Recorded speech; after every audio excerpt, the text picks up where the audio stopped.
In front of me is Samsung Galaxy Z Fold 8 and today I would like to show you how you can turn on or off location.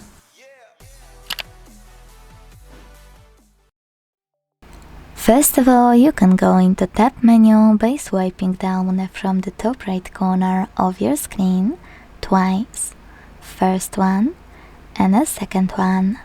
This way you will see all of your shortcuts with all of those labels. Look for location 1 and when you find it, click on it. As you can see, mine turned grey.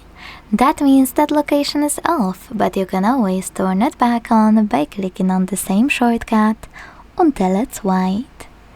If you wanna, you can also go into settings, scroll to click on location section available here, and manage it thanks to this switcher at the top right corner.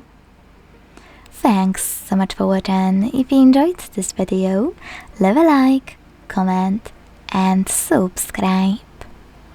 Bye!